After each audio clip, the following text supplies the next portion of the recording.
moi, je pense que, comme le président Claude Raynal, je me trouve mal à l'aise, puisque nous avons auditionné, dans le cadre de nos travaux sur le sujet de la dérive des comptes publics, l'ancien ministre de l'économie et des finances, qui nous a affirmé la main sur le cœur que, s'agissant des prévisions, jamais, au grand jamais, le politique n'intervenait en quoi que ce soit sur... Il y avait une étanchéité totale. Enfin, on peut reprendre, puisque à la fois le texte et l'audition. Donc, je ne sais plus, Monsieur le Président, qui croire. Vous êtes mon voisin de gauche, donc j'ai tendance à penser que dans votre fonction suprême, je dois vous accorder ma confiance, ce qui est le cas. Je vous avoue, je pense que comme le président Raynal, on avait quelques doutes. J'ai peut-être même toussé quand le ministre de l'économie et des finances alors nous a expliqué qu'il y avait une étanchéité totale.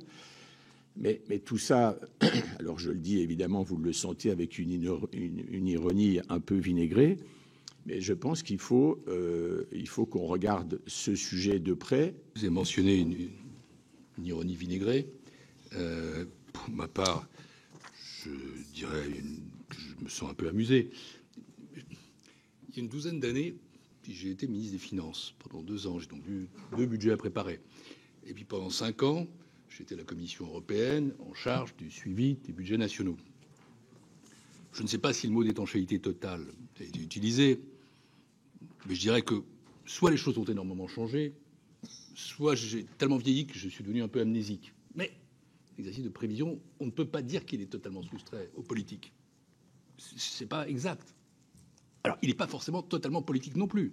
C'est une interaction entre l'administration et le politique.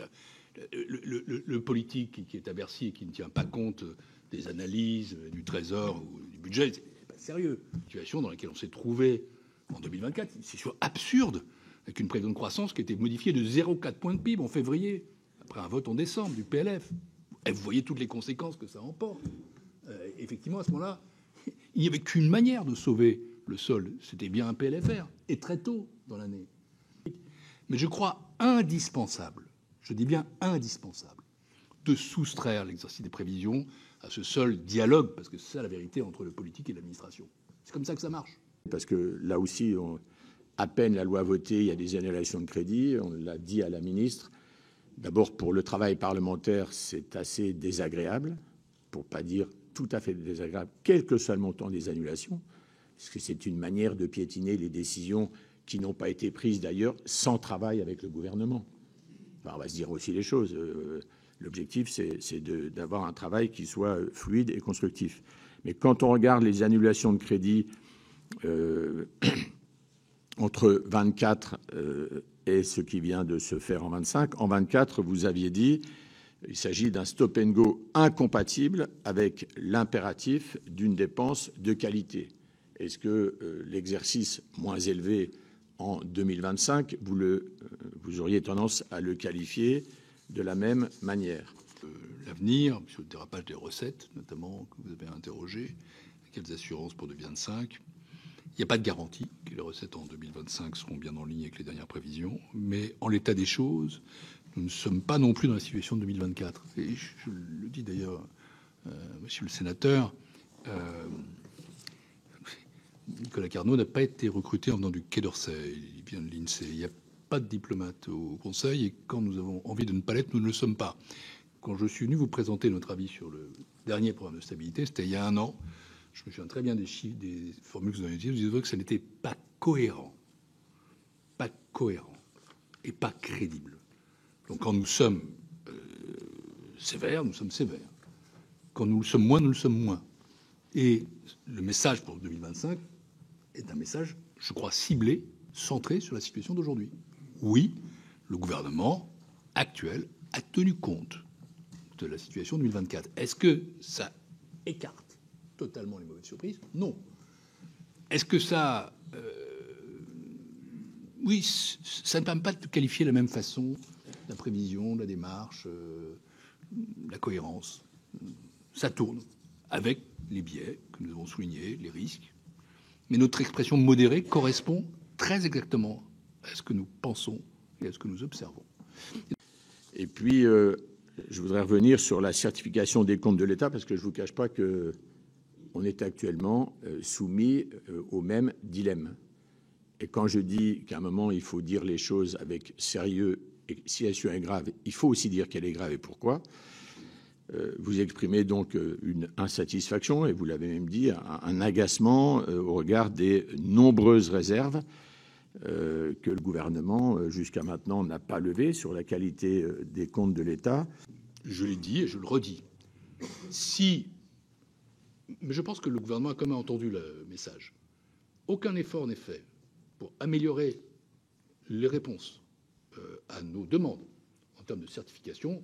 Je n'hésiterai pas à proposer à la Cour des comptes de refuser de certifier le budget de l'État, les comptes de l'État en 2025. Je n'hésiterai pas une seconde. La dette d'autant. Bon, réponse qui m'est faite, ah ben non, parce que là, on serait plus sincère, parce qu'on ferait plus de prévisions. On fait des prévisions sur des choses qu'on ne connaît pas. Et on considère que ça, c'est la sincérité. Donc j'ai un peu de mal avec cette notion.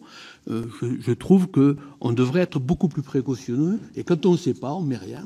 Comme ça, on est tranquille. Et quand, sur les questions de remboursement par les entreprises, ben là, c'est l'inverse. On sait exactement les montants que les entreprises pourraient être amenées à demander. Ben là, on prend une valeur maximale. Ouais, c'est agaçant pour faire le budget, j'en ai conscience. Mais en même temps, ça ne fait que du bien après, vous voyez, dans un deuxième temps. Eh bien, je ne suis pas bien reçu, ni par les ministres, ni par l'administration, qui considèrent que là, ça serait en fait mentir que de ne pas faire une prévision qui est en réalité une prévision fausse dès le départ. Voilà. Donc, bizarre. Il est trop tôt pour parler de 2025. On a fait un avis sur ce qui peut se passer. Nous avons en effet le sens que quelques leçons ont été tirées de 2024, je veux le dire.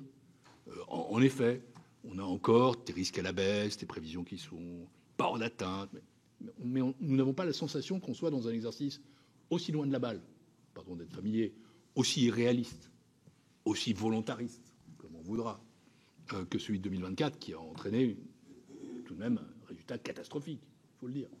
Donc je pense que le gouvernement, dans toutes les décisions qu'il prend et dans les prévisions qu'il établit, a quand même tenu compte des enseignements de ce dérapage 2024 massif.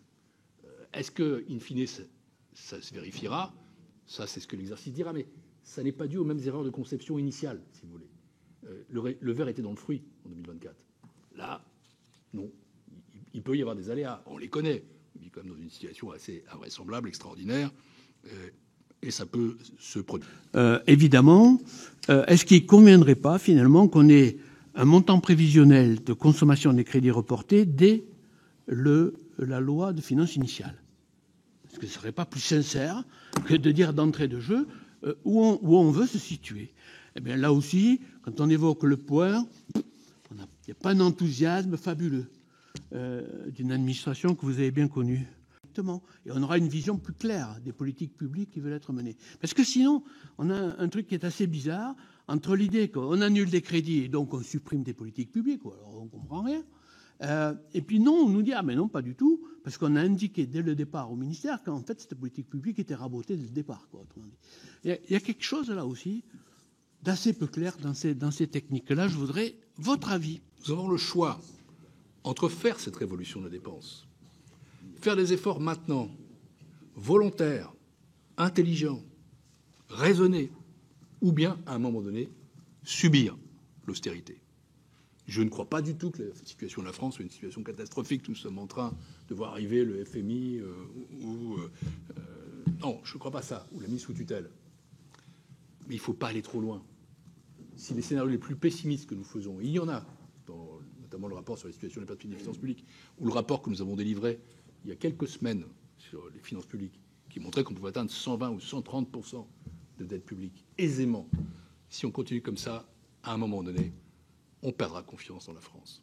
Et l'austérité sera imposée par l'extérieur. Voilà pourquoi nous ne ferons pas 5 000 milliards d'euros de dette. Je préfère que ce soit un choix conscient, volontaire, piloté, plutôt que quelque chose que les marchés ou d'autres instances nous imposeraient, qui s'appelle pour le coup l'austérité, qui fait très mal. C'est quelqu'un qui a été commissaire européen en charge du suivi du programme grec pendant 5 ans qui vous le dit.